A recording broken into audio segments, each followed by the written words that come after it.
আসসালামু আলাইকুম বন্ধুরা, একই রকম মাছ রান্না আর না।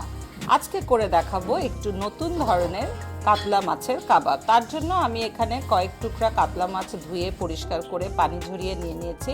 তাতে দিয়ে দিলাম স্বাদমতো লবণ, 1 টেবিল চামচ করে হলুদ গুঁড়া, মরিচ গুঁড়া, জিরের গুঁড়া হাফ চা চামচ, আদা বাটা হাফ চা চামচ এবং রসুন বাটা হাফ চা চামচ। এগুলোকে দিয়ে খুব ভালো করে মাছটাকে আমি সুন্দর করে মেখে রেখে দিব 10 থেকে 15 মিনিট। এরপর আমি একটা প্যানে প্রায় 4 থেকে 5 টেবিল চামচ পরিমাণ তেল দিয়ে দিলাম। আমি কিন্তু প্যানটা চুলায় বসাইনি। প্রথমে প্যানটাতে তেলের উপরে মাছগুলোকে সুন্দর করে বিছিয়ে দিব, ঠিক এইভাবে। আমি আরেকটি জায়গায় নিয়ে নিয়েছি পেঁয়াজের কলি এবং 4টা পেঁয়াজ ঠিক এভাবে মোটা করে কেটে নিছি, আর 4টা কাঁচা পাকা টমেটো এইভাবে মোটা করে কেটে নিছি। তার সাথে নিছি মটরশুঁটি, সেগুলোকে আমি স্বাদমতো লবণ দিয়ে ভালো করে মেখে নিব। তারপর এটাকে মাছের উপর ঠিক এইভাবে করে ছড়িয়ে দিব। এই মাছটা আপনি রুটি, পরোটা, ভাত, পোলাও সব কিছুর সাথে খেতে পারবেন। তারপর এটাতে আমি কয়েকটা গোটা কাঁচামরিচ দিয়ে দিলাম রসুন কুচি এবং আদার চাকা।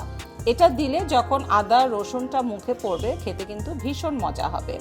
যে বাটিটাতে আমি মাছ মেখে রেখেছিলাম সেই বাটিটাতে 1 টেবিল চামচ টমেটো সস দিয়ে 2 কাপ পরিমাণ পানি দিয়ে আমি সেইটাকে এই মাছের উপর দিয়ে দিলাম, যাতে মাছ মাখানো সব মশলা মাছের মধ্যে চলে যায়। তারপর এখন আমি এটাকে চুলায় বসিয়ে দিয়ে ঢাকনা দিয়ে ঢেকে দিব হাই ফ্লেমে। এই মাছটা খেতে যা এত মজার যে যারা মাছ খায় না তারাও কিন্তু এই মাছটা পক পক করে খেয়ে নেবে। এই দেখুন মাছের বলক চলে আসছে। এটা কিন্তু আমি কোনো নাড়াচাড়া করব না, জাস্ট এরকম দুলিয়ে দুলিয়ে মাছটাকে রান্না করব। মাছটা আমার প্রায় হয়ে এসেছে, সব কিছু সিদ্ধ হয়ে গেছে। এখন আমি এর মধ্যে দিয়ে দিব থাই পাতা। যদি আপনাদের এই থাই পাতা না থাকে তখন আপনারা লেবু পাতা এর মধ্যে ইউজ করতে পারেন। এরপর দিয়ে দিব ধনেপাতা কুচি এবং একটা লেবুর রস।